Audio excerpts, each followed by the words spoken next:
G'day, Chris here, vlog number 4. So it's Friday, been a massive week. I have been freaking out all week on the quest towards rent, which is due on Monday the 1st of April, and I'm still short. Thankfully, the Bank of Mum came through, supported me, and now I'm in debt to my mother as well. That's business. Sometimes you've got to do what you've got to do and have faith in what you're doing, put the work in, make sure you make smart decisions, and your marketing's on point and your sales are constantly on the go and you're working on them. You're not just hoping they'll come in. So that's my plan. Yesterday we did the content creation day for the business. Didn't go to plan. It was good. It was good fun. It was like a good draft. So we have to go back and do that again to get that to a better quality. Now, I've been listening to a lot of things in business about giving back. I don't have anything physical. I don't have any cash that I can give back. I can't employ more people. I can't contribute back to the community in those ways. One way I can contribute back is by supporting community businesses and other health and fitness professionals, by going to their businesses, visiting them, by paying for a casual workout.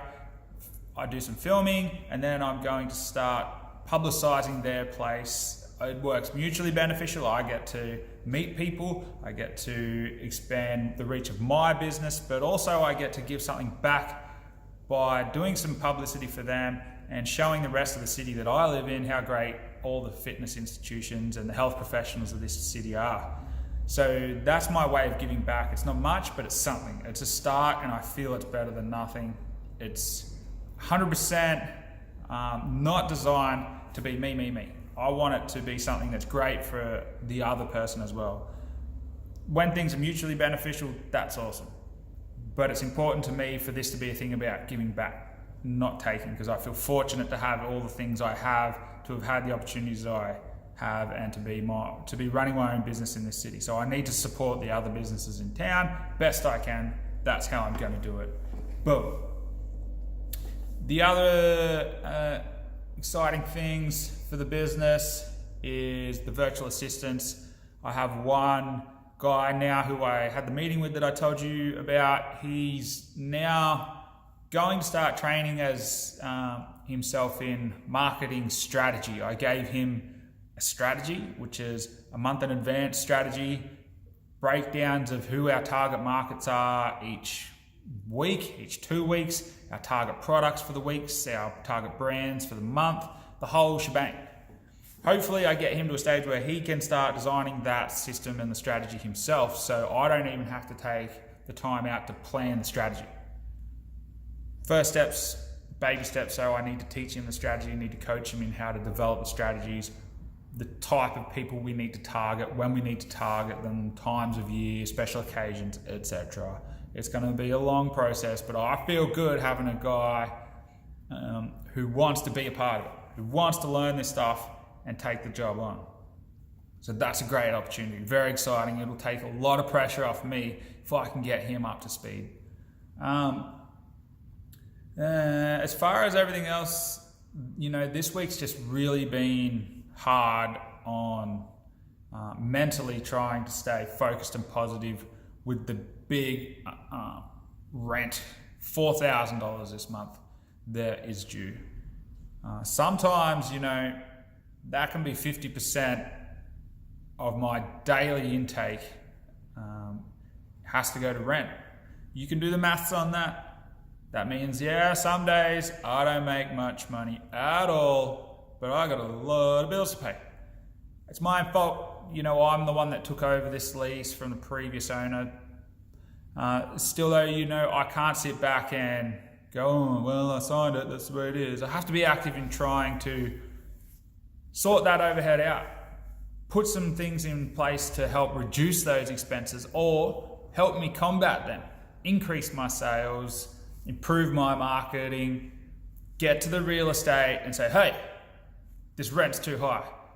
If I don't even try, then I'll never know. So that's what I've been doing all week is, I've been consumed by it. At the same time, I haven't let it get the better of me. I've been using it to formulate a strategy and a plan, and then I've started executing already to solve this problem, which is important to do.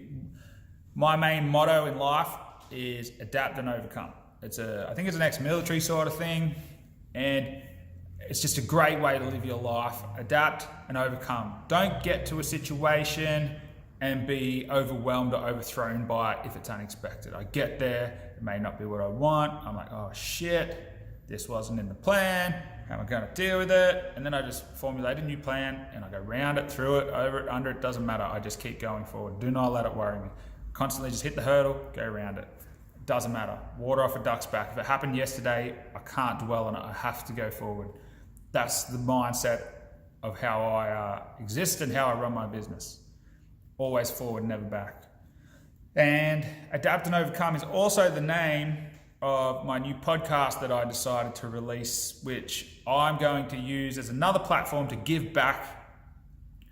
And it's called, obviously, Adapt and Overcome, but the podcast is a frontline experience from a real-time business guy who's learning on the run. I'm not an expert in business. I don't know everything. I'm constantly looking for new information and help. So I'm sure that by me getting out there, putting this information out, podcast out about what it's actually like to run a business every day, the struggles I have with basic things like rent, how some months it feels like I'm not going to make it to the next month, but then I do. And then you have really great weeks and you have terrible, terrible weeks. Financially, that is. That information and being honest, open about it I feel like it's important, because we often get these portrayals of people who are just killing it. They're on the grind and it's hard, but yeah, they're doing awesome and I made $50,000 in sales this week. It's so good, but yeah, it's still so hard. Well, I'm at the bottom. If I do $3,000 to $5,000 a week in sales, I'm fucking cheering, stoked. So this podcast is about, really getting started from the very bottom with no money, with somewhat of an idea, but not all the ideas. I'm figuring it out every day on the run. I'm learning from everyone around me. And this is the thing that you have to do sometimes when you're in business or you start a business for yourself. You're not going to get the people come to you, help you. No one's going to walk in and just go, here's a bunch of answers. If you'd like them, just take them and, be successful now. You have to knuckle down. You have to dig in and hold your place. Then you have to research information for yourself. Marketing. What does marketing strategy really mean? What does marketing really mean? What does HR do? What is a financial forecast? Sometimes we can't afford to pay the expert to tell us this, and sometimes YouTube doesn't have the answers, and you've got to dig deep. You've got to get old Dr. Google out and go balls deep and waste a lot of time. It's not really a waste, but you've got to spend a lot of time looking these things up to make your business great. I've done this. I do this regularly, and I feel like I'll be able to share these experiences through the podcast, Adapt and Overcome. The YouTube videos and the podcast, also, I do all the editing and cutting, etc. So that's why you'll notice that the quality isn't some fandangle show made in Hollywood. It's because that stuff takes time. I'm a consumer of content and I understand the importance of putting out high quality content. But when you start creating your own content, you'll also find out that shit takes a lot of time too. And I believe that the quality of the content is more important than the little flashy pop-ups and the sound effects and the music that come at the end. That's why this is all about the content, baby. I'm just trying to give you guys the information that you can use to make it better. I don't think you need the flash ups, the pops and the music and stuff. So that when I get bowling, that shit will be there. These will be the world's greatest videos. Until then, I'm grinding away, just trying to get you guys the content out there. So this is vlog 4. Vlog 5 may be delayed. Tomorrow I'm going in an adventure race, 700 meter swim, 7K trail run, 10K mountain bikes, something like that, freaking out, can't swim. Have a great weekend, guys. Thanks for watching.